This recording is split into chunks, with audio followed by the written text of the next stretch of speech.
અર્થશાસ્ત્રમાં વિદ્યાર્થીઓ ચોથું chapter banking અને નાણાકીય નીતિ. બેંક શબ્દનો ઉદ્ભવ એટલે કે બેંક શબ્દ ભૂતકાળમાં કેવી પરિસ્થિતિમાંથી આવ્યો, એમાં અંગ્રેજીમાં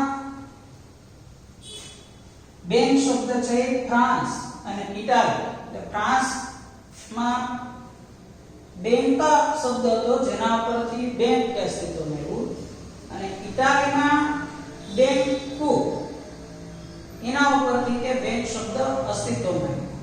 એ જ રીતે ભારતમાં જોઈએ તો બેંક શબ્દ છે, એ બેંક શબ્દનો ઉદ્ભવ જેમ અંગ્રેજી ભાષામાં ફ્રાન્સ અને ઇટાલીના બેંકુ શબ્દ પરથી ઉતરી આવ્યો, એમ સંસ્કૃતમાં પણ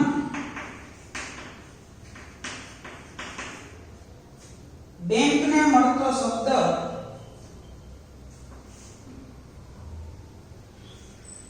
ભાંડ ગણવામાં આવે છે. ભાંડનો અર્થ થાય છે મૂડીનો જથ્થો.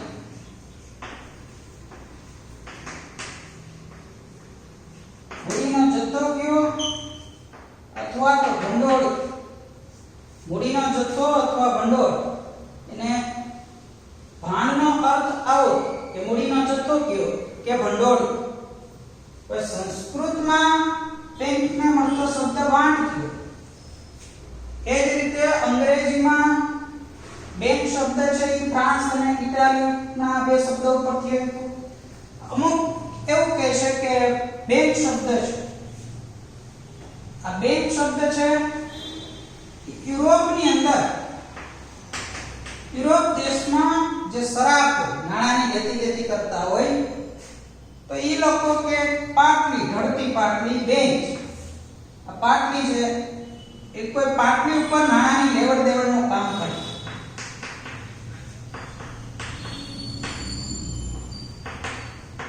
એટલે આ પાટલી ઉપર નાણાં લેવડ દેવડ કરવામાં આવતી, એટલે પાટલીને અંગ્રેજીમાં કે બેંક શબ્દ તરીકે ઓળખવામાં આવે છે. અને આ બેંક શબ્દ ઉપરથી બેંક શબ્દ છે એ અસ્તિત્વમાં આવ્યો.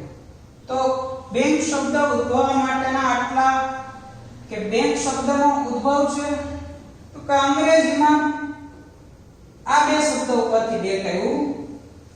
એક આવું કહે છે કે સંસ્કૃતમાં ભાંડ શબ્દ યાની કે મૂડીનો જથ્થો યા ભંડોળ આના ઉપરથી અસ્તિત્વમાં આવ્યો, અને યુરોપ ની અંદર નાણાંની લેવડ દેવડ ઢળતી પાટલી ઉપર એટલે કે બેંચ ઉપરથી થતી હતી. આ બેંચ ઉપરથી બેંક શબ્દ અસ્તિત્વમાં આવ્યો છે. આ બેંક શબ્દ કેવી રીતે ઉદ્ભવ્યો એટલી બાબત છે.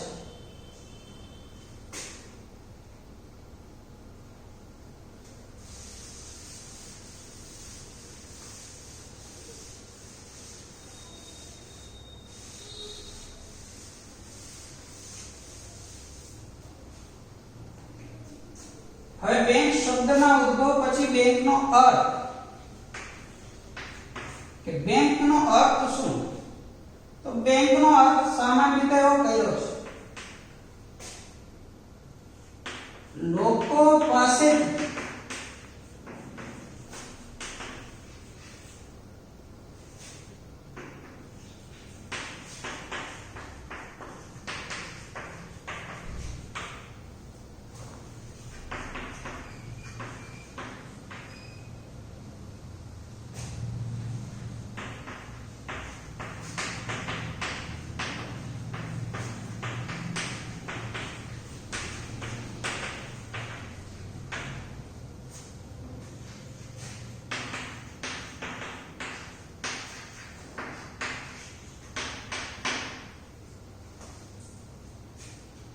બેંક શબ્દના ઉદ્ભવ પછી બેંકનો અર્થ આ બીજો. તો બેંક શબ્દનો અર્થ એવું કહે છે કે લોકો પાસેથી ધિરાણ કરવાના હેતુસર થાપણો સ્વીકારતી સંસ્થા એટલે બેંક. લોકો છે એ લોકો પાસેથી થાપણ મેળવે છે પણ બીજાને શું કરવા? ધિરાણ. અને આ થાપણો સ્વીકારતી સંસ્થાને બેંક કહે છે. આ બેંકનો મુખ્ય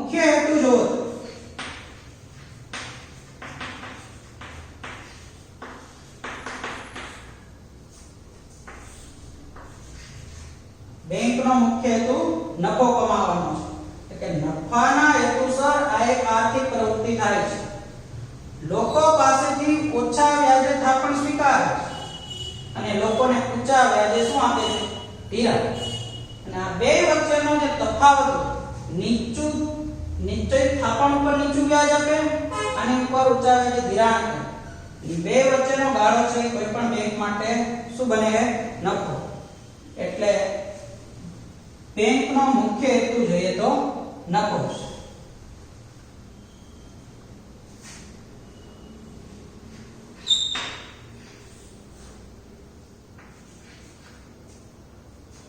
હવે બેંકના કાર્યો. કે બેંક છે એનું કાર્ય શું? તો તેના અર્થમાં જ બે બાબત છે. એક તો એ ધિરાણ કરવાનું કાર્ય કરે છે, એક તો થાપણ સ્વીકારવાનું કાર્ય કરે છે.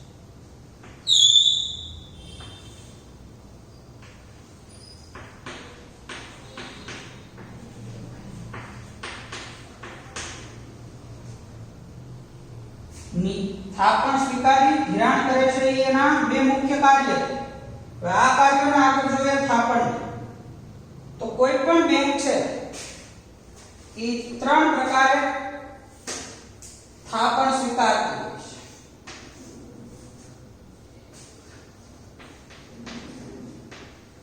ચાલુ ખાતાની થાપણ, બચત ખાતાની થાપણ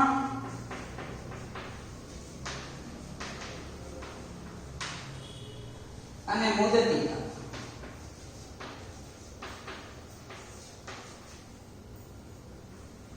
કાર્યોમાં થાપણ છે એમાં ચાલુ ખાતાની થાપણ, બચત ખાતાની થાપણ અને મુદતી થાપણ.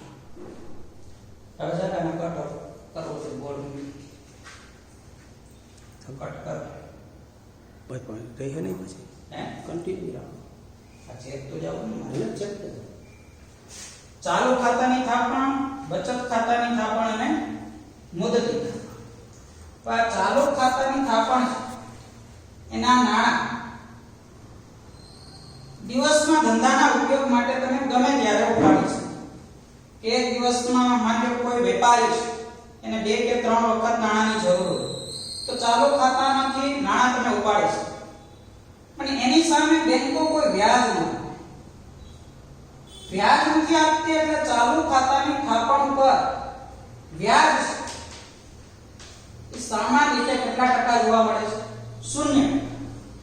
વેપારી પોતેમાં પૈસા તો રાખે છે પણ સામે એને જરૂર પડે ત્યારે ઉપાડી શકે છે.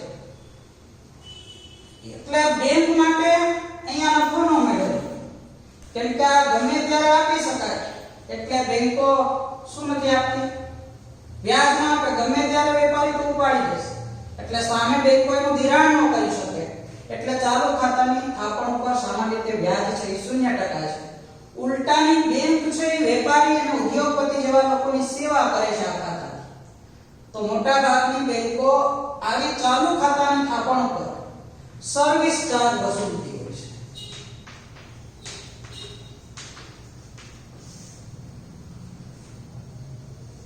સર્વિસ ચાર્જ વસૂલ. હવે બચત ખાતાની થાપણ કોણ રાખે? તો કે સામાન્ય રીતે જેને ટૂંકા ગાળે ધ્યાન કરે કે બચત હોય, મધ્યમ વર્ગ હોય, નાના કર્મચારીઓ હોય, આવા લોકો પાસે જાજી મૂડી હોતી નથી એટલે એ સામાન્ય રીતે કોઈ મોટો ધંધો ઉદ્યોગ કરી શકે.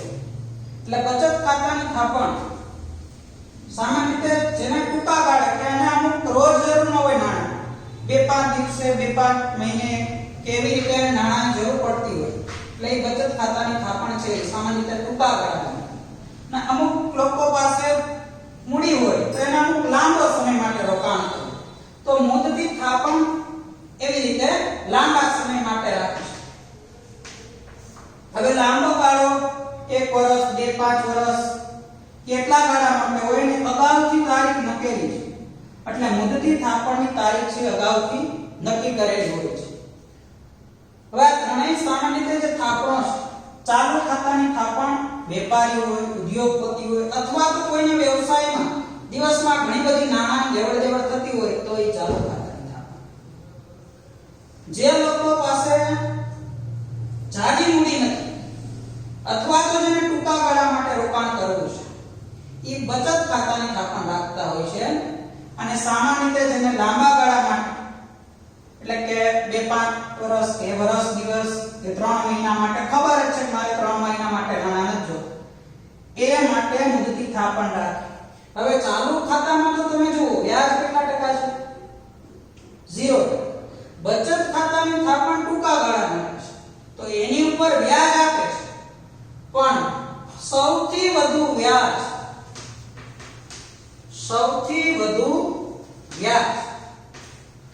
કઈ થાપણ પર મળે? મુદતી થાપણ પર મળે સૌથી વધુ વ્યાજ. કેમ કે એ લાંબા ગાળા માટે મુદત છે તો સામે બેંક છે એ લાંબા ગાળા માટેનું શું કરી શકશે? ધિરાણ કરી શકે છે. એટલે મુદતી થાપણ છે એ લાંબા ગાળા માટેની છે, એને સૌથી વધુ વ્યાજ મળે છે. એનાથી ઓછું ગણો તો બચત ખાતાની થાપણ ઉપર મળે છે અને ચાલુ ખાતાની થાપણ ઉપર સામાન્ય રીતે કોઈ વ્યાજ મળતું નથી, ઉલટાનું સર્વિસ ચાર્જ વસૂલવામાં આવે છે.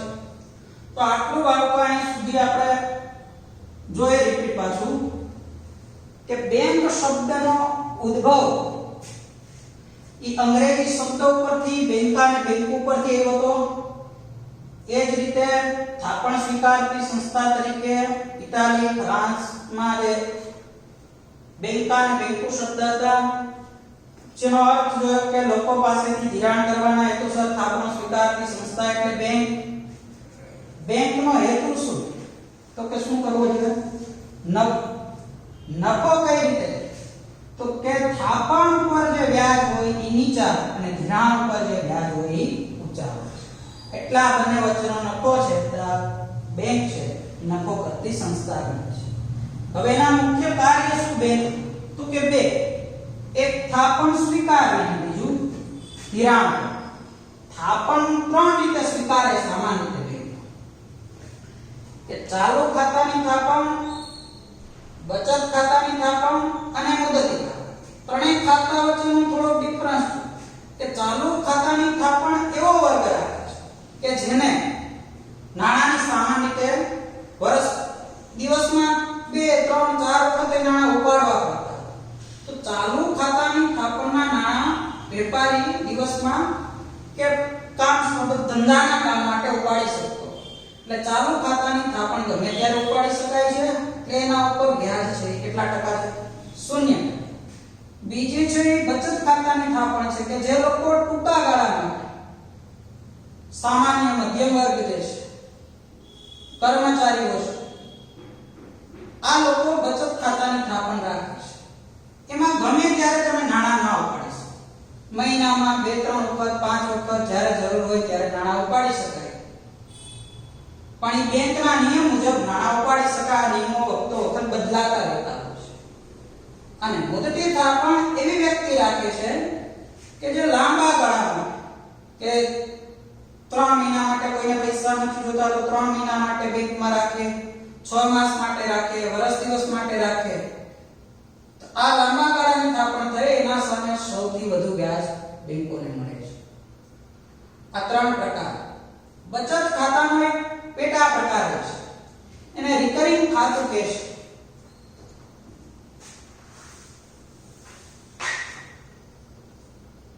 આ છે બચત ખાતા જેવું જ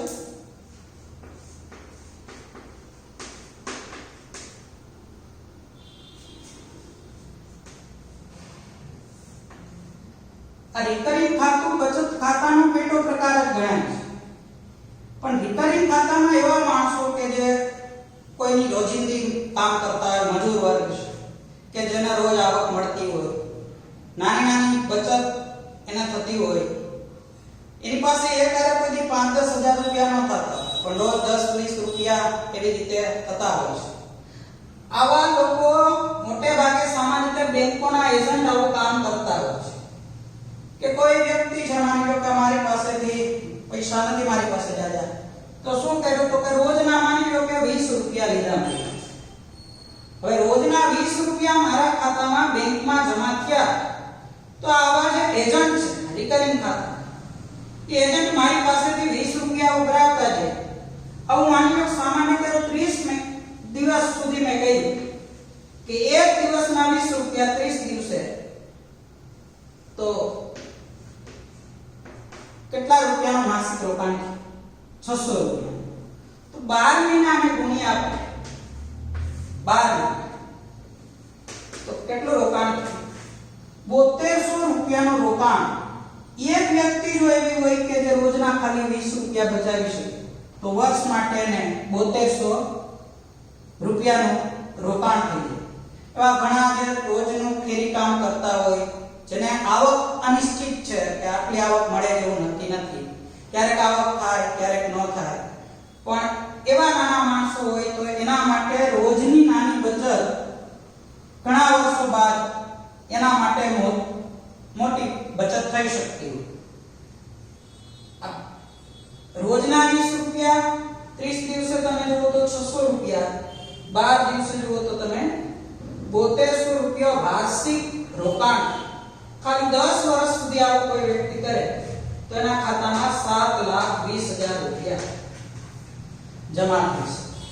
એટલે લોકો પાસે જે વધારાની મૂડી હોય, જેની જરૂરિયાત કરતા પોતાએ જરૂર ન હોય તો સામાન્ય રીતે એવા લોકો બેંકમાં જો મૂકે તો એને બેંક છે સામાન્ય રીતે એવા સામાન્ય વર્ગના માણસો પણ બેંકમાં મૂકી અને પોતે ભવિષ્યની કાળી કોઈ જોગવાઈ કરી શકતા.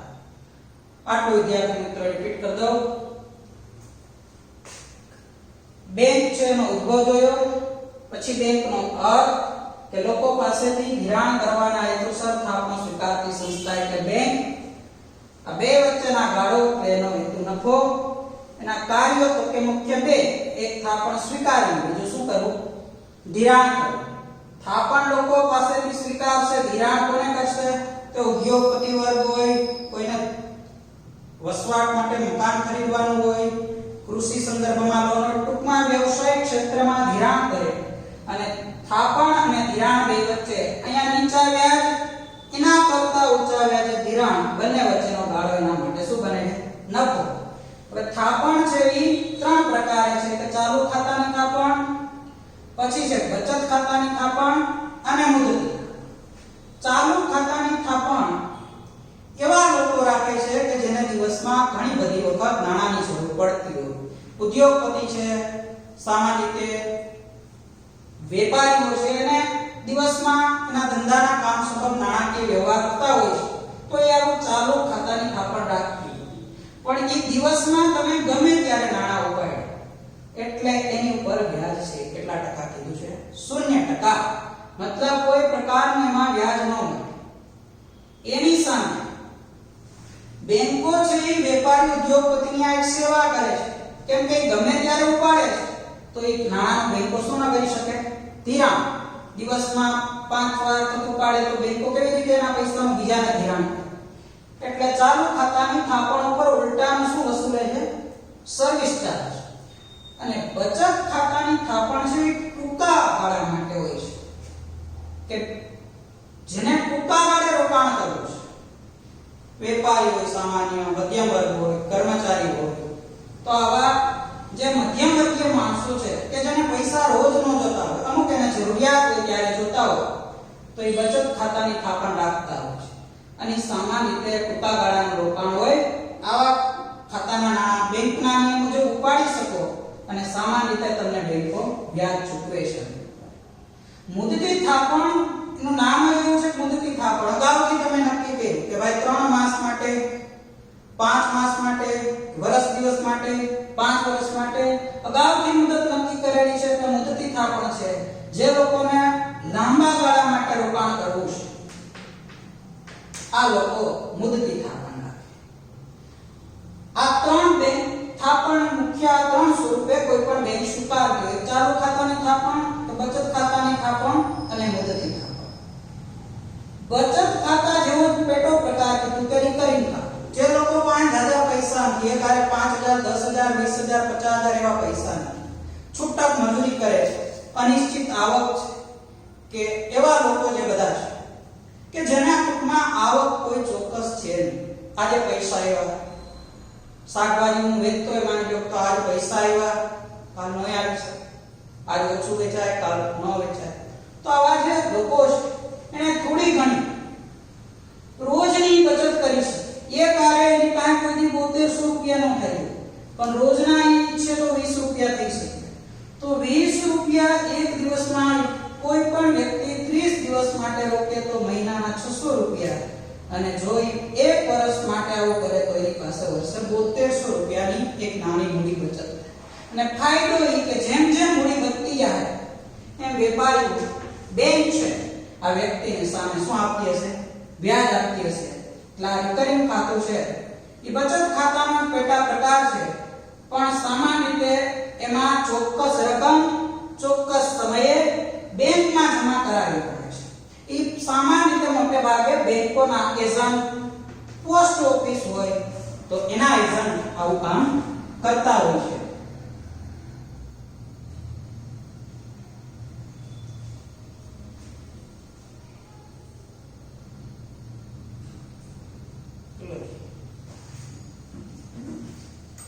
એક ના દેખાય એમાં પુશ કરવો પડે.